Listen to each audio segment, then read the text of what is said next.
Allô, j'espère que tu vas bien. Aujourd'hui, j'ai voulu te faire une vidéo sur comment réussir à respecter les plages horaires qu'on met dans notre horaire pour des moments pour soi. Euh, c'est des pistes, en fait, c'est des étapes à suivre, mais ça va également t'aider pour que quand tu planifies quelque chose dans ton horaire, ce soit respecté.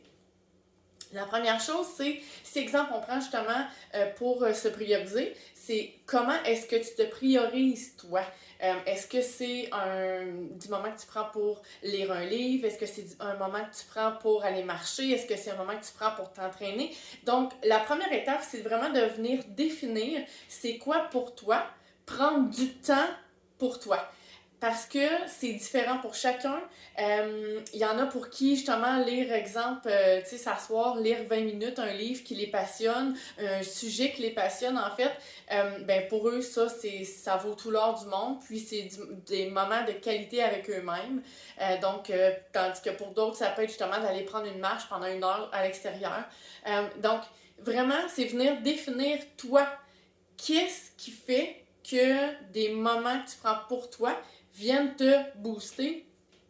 Puis, donc, par la suite, ça va t'aider justement à venir quantifier le temps nécessaire pour accomplir justement cette action-là qui est de prendre du temps pour toi.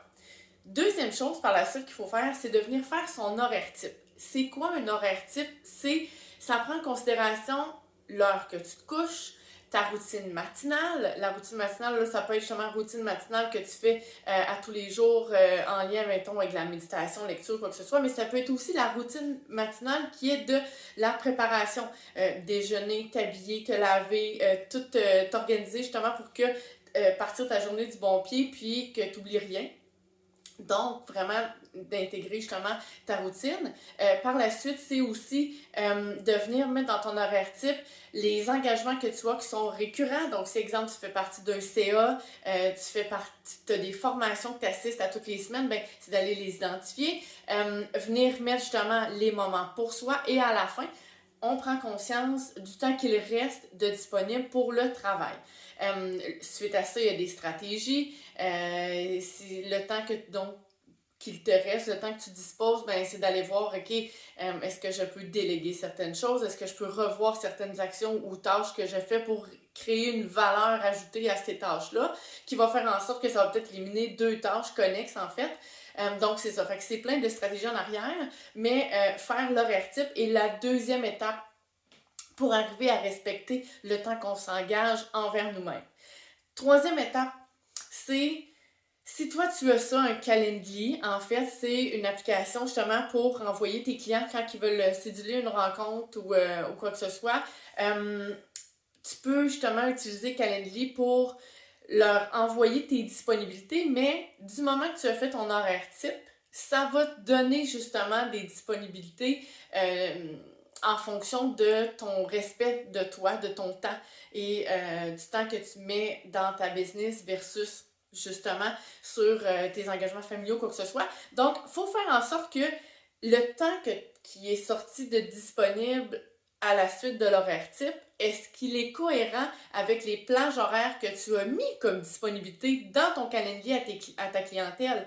Donc, dès que ces deux-là se parlent, t'as pas à avoir peur d'empiéter justement sur les activités que tu as familiales. T'as pas à avoir peur que ça empiète sur du temps pour justement ta recherche et développement ou ainsi de suite. C'est vraiment, tu vas aller mettre en cohérence ton agenda Calendly qui va automatiquement en plus se linker en fait à ton agenda. Donc, ça va faire en sorte que justement tous les jours, tu vas avoir les rendez-vous que tu souhaites planifier, et ainsi de suite. Donc, ça, c'est des techniques justement de la gestion du temps, gestion de son horaire et tout ça.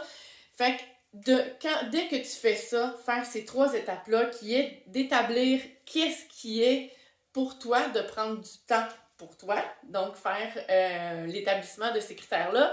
Ensuite de ça, venir faire l'horaire type pour dégager, OK, combien de temps que je dispose par la suite pour faire mon travail, quelles actions, quelles tâches que je peux venir déléguer. Et troisième étape, donc, aller faire communiquer le Calendly ou la plage horaire de disponibilité que tu donnes à tes clients versus ton horaire type, là, le temps réellement disponible pour eux.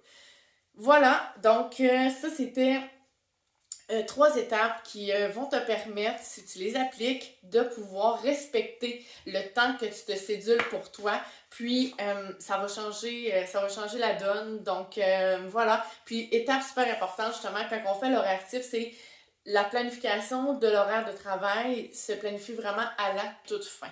Parce que l'entrepreneur ou le travailleur autonome ou le travailleur indépendant a besoin de faire carburer l'humain derrière l'entrepreneur avant de lui demander d'exécuter son travail. Sur ce, j'espère que je t'ai aidé, puis que ça va te permettre de te prioriser et de respecter tes priorisations. Bye!